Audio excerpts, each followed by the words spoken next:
बिस्मिल्लाहिर्रहमानिर्रहीम। आज के लेक्चर में हम चैप्टर 2 मैट्रिसेस और डिटरमिनेंट से एंट्री टेस्ट के लिहाज से टाइप्स ऑफ मैट्रिसेस एक्सप्लेन करते हैं कि मैट्रिक्स के कौन कौन से टाइप है। ठीक है, तो सबसे पहले हमारे साथ है रो मैट्रिक्स और रो वेक्टर। इसको हम कहते हैं रो। सबसे पहला है रो मैट्रिक्स और रो वेक्टर। ठीक है, तो रो मैट्रिक्स या रो वेक्टर का मतलब यह है जिसकी एक रो हो। ठीक है, कॉलम जितनी भी हो, कॉलम एक भी हो सकता है, कॉलम दो भी हो सकते हैं,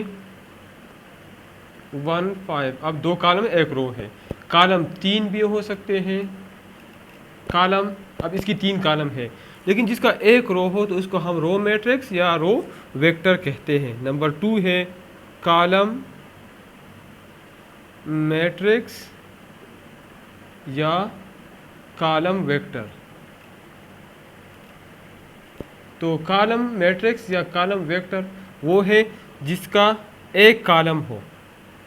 ठीक है, और रो दो हो या दो से ज़्यादा, जितनी भी हो, 1 3 5। अब इसमें तीन रो है, चार रो भी हो सकते हैं, 1 4 5 6। ठीक है, इससे ज़्यादा n नंबर ऑफ रो भी हो सकते हैं। ठीक है, तो रो मैट्रिक्स उसको कहते हैं जिसमें एक रो हो। ठीक है, और कॉलम मैट्रिक्स जिसको उसको कहते हैं जिसमें एक कॉलम। याद रखें, इसको हम रो मैट्रिक्स भी कह सकते हैं और रो कॉलम मैट्रिक्स भी कह सकते हैं। ठीक है, नंबर 3 है type number 3 square matrix. Square matrix वो होता है जिसमें नंबर ऑफ रो और नंबर ऑफ कॉलम बराबर हो। स्क्वायर मैट्रिक्स, अब ये इसमें एक रो है और एक कॉलम है, तो इसको हम स्क्वायर मैट्रिक्स कह सकते हैं। इस तरह अगर 1 2 3 4 हो तो इसमें 2 रोज है और 2 कॉलम्स है। इस तरह 1 3 5 6 7 8 9 10 11, इसमें 3 रो है और 3 कॉलम है। इस तरह 4 रो और 4 कॉलम या 5 रो और 5 कॉलम। जब नंबर ऑफ रोज और नंबर ऑफ कॉलम बराबर हो तो इसको हम कहते हैं स्क्वायर मैट्रिक्स। इसके बाद है रेक्टेंगुलर मैट्रिक्स। तो रेक्टेंगुलर मैट्रिक्स वो होता है जिसमें नंबर ऑफ रो और नंबर ऑफ कॉलम बराबर ना हो। For example A B. अब इसमें एक रो है और 2 कॉलम है, नंबर ऑफ रोज और नंबर ऑफ कॉलम बराबर नहीं है, इसको हम रेक्टेंगुलर। या ए बी, अब इसमें 2 रो है और एक कॉलम है, या A B C D E F. तो अगर अब इसमें 2 रो है और 3 कॉलम है, तो अगर नंबर ऑफ रो और कॉलम बराबर ना हो तो इस किस्म की मैट्रिक्स को हम कहते हैं रेक्टेंगुलर मैट्रिक्स।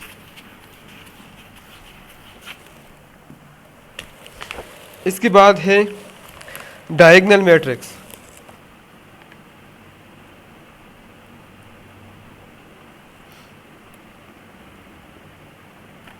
डायगोनल मैट्रिक्स वो होता है जिसमें डायगोनल पे जितनी भी एलिमेंट्स हो वो नॉन ज़ीरो हो। ठीक है, फॉर एग्जांपल अब ये 2 है, ये डायगोनल मैट्रिक्स है।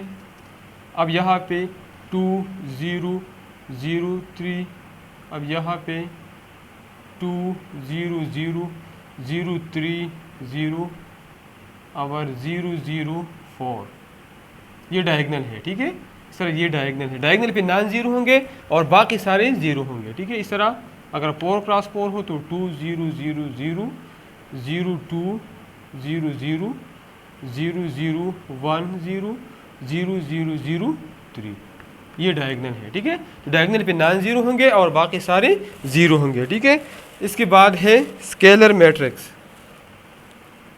ये नंबर 5 है। नंबर 6 है स्केलर मैट्रिक्स।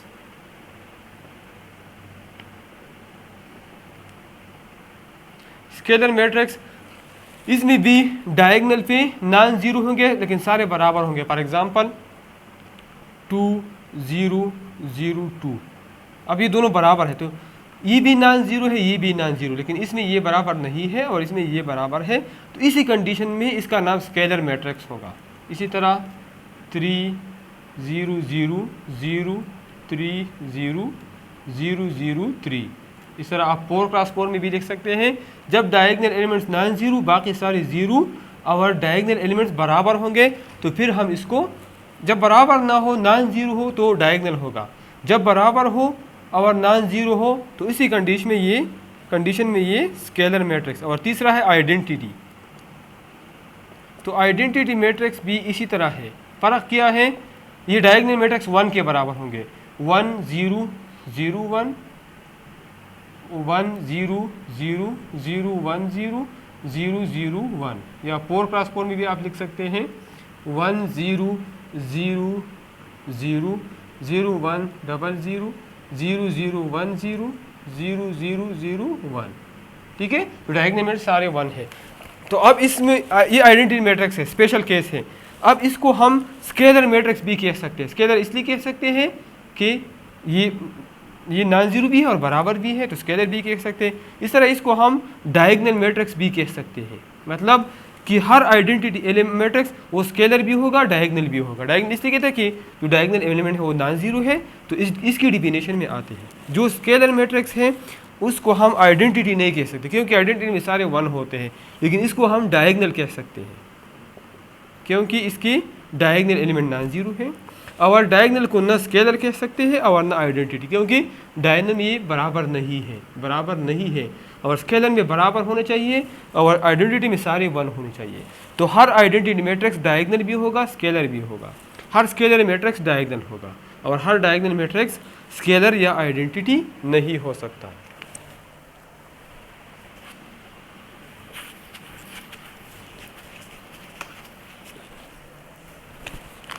नंबर 8 है यूनिट मैट्रिक्स आइडेंटिटी मैट्रिक्स को हम यूनिट मैट्रिक्स भी कहते हैं। ठीक है, जीरो मैट्रिक्स आर नल, ये आसान है। Zero matrix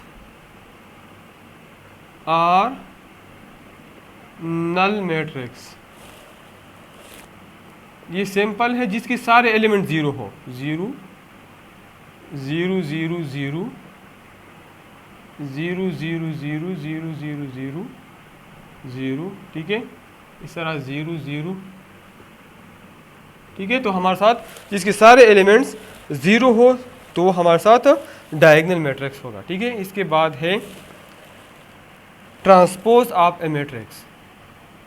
transpose of A matrix, तो अगर रो को हम कॉलम में चेंज कर लें और कॉलम को हम रो में चेंज कर ले तो इसको ट्रांसपोज कहते हैं। ए हमारे साथ है A B C D E F G H I। ठीक है, अब इसका ट्रांसपोज का मतलब क्या है, A transpose is equal to इसके ऊपर भी हम ट्रांसपोज लिखेंगे D E F G H I। तो ए ट्रांसपोज का मतलब क्या है कि रोज़ को, अब ये ABC रो फॉर्म में है तो इसको आप कॉलम फॉर्म में लिख लें। ये DEF रो फॉर्म में है तो इस यहाँ पे कॉलम फॉर्म में लिख लें, इसके ऊपर ट्रांसपोज लिख लें। और GHI रो फॉर्म में है तो इसको आप कॉलम फॉर्म में लिख लें। ठीक है, तो ट्रांसपोज का मतलब ये है कि रो को आप कॉलम में चेंज कर लें और कॉलम को आप रो में चेंज कर लें। नंबर 10 है upper triangular matrix. Upper triangular matrix. Upper triangular matrix का मतलब ये है कि हमारे साथ इसके डायगोनल के ऊपर जो जितने भी एलिमेंट हो नॉन ज़ीरो होंगे। मतलब इसका मिसाल ये है 2 3 1 0 4 -2, ये 1 है और 0 0 1। अब यहाँ देख ले ये डायगोनल है, तो डायगोनल के ऊपर अपर ट्रायंगुलर मैट्रिक्स का मतलब डायगोनल के ऊपर सारे नॉन ज़ीरो है और डायगोनल के नीचे सारे ज़ीरो है, तो इसको हम कहते हैं अपर ट्रायंगुलर। इसके बाद है lower triangular. Lower triangular matrix, तो लोअर ट्रायंगुलर मैट्रिक्स मतलब कि डायगोनल के ऊपर 0 होंगे। इसका दूसरा एग्जांपल भी मैं लिखता हूँ 1 2 3 4 0 -1 2 0 0 माइनस 1 2 1 0 0 6 3 और 0 0 0 1। तो अब ये डायगनल है, डायगनल के नीचे सारी जीरो है, डायगनल के ऊपर नॉन जीरो है, ठीक है। अब लोअर ट्रायंगल उसका उलट है, ठीक है। 2 0 0 माइनस 4 5 0 और 2 3 1। तो अब ये डायगनल है, डायगनल के ऊपर जीरो और नीचे नॉन जीरो, ठीक है। तो ये हमारे साथ ये लोअर ट्रायंगुलर मैट्रिक्स है। इसके बाद हमारे साथ है ट्रायंगुलर मैट्रिक्स। तो ट्रायंगुलर मैट्रिक्स सिंपल जनरल है, ट्रायंगुलर मैट्रिक्स, ये भी ट्रायंगुलर मैट्रिक्स है और ये भी, और ट्रायंगुलर के अंदर ये दोनों आते हैं, अपर और लोअर, ठीक है।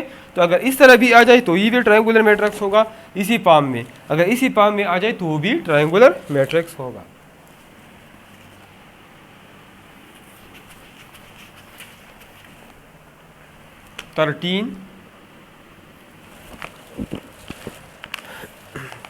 Symmetric matrix, symmetric matrix. अगर एक मैट्रिक्स ए है और उसका ट्रांसपोज नहीं मालूम कर लो और वो फिर भी ए के बराबर हो तो हमारे साथ साइमेट्रिक, मतलब अगर ए ट्रांसपोज ए के बराबर होगा तो ए को हम साइमेट्रिक मैट्रिक्स करेंगे। इसका एग्जांपल है 2 3 6, हमारे साथ ए मैट्रिक्स है 2 3 6 3 1 माइनस 5 6 माइनस 5 4। अब इसका ट्रांसपोज आप ले लें तो रो 2 3 6 कॉलम में लिख लें, 3 1 माइनस 5 3 1 माइनस 5 कॉलम में, 6 माइनस 5 4 रो में है तो यहाँ कॉलम में लिख लें। तो आप देख लें कि ए ट्रांसपोज ए और ए ट्रांसपोज बराबर है, इसका मतलब ये है कि ए साइमेट्रिक मैट्रिक्स है। नंबर 14 है स्क्यू साइमेट्रिक मैट्रिक्स। तो अगर ए ट्रांसपोज हम ले लें और वो माइनस ए के बराबर हो तो ए हमारे साथ स्क्यू साइमेट्रिक मैट्रिक्स होगा, ठीक है। और इसका एग्जांपल है 0 2 3, ए हमारे साथ है 0 2 3 माइनस 2 0 माइनस 4 और माइनस 3 4 0। तो मैं ए ट्रांसपोज लेता हूँ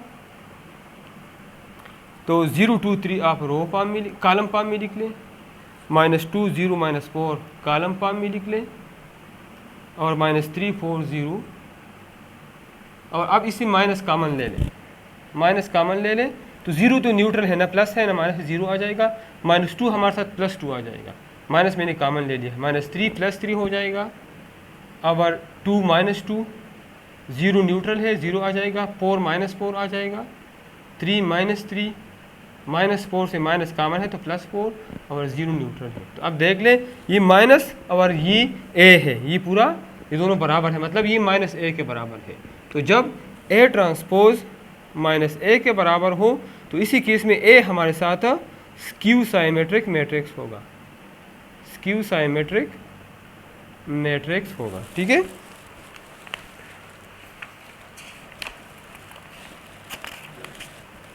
और इसी के साथ ये टाइप्स कंप्लीट हो गए, ठीक है। तो ये मैंने आपके सामने एक्सप्लेन की 14 टाइप्स हैं। इससे रिलेटेड कोई MCQs आपके जहन में हो और आपको क्लियर ना हो तो आप कमेंट्स में मेरे साथ शेयर कर सकते हैं, ठीक है।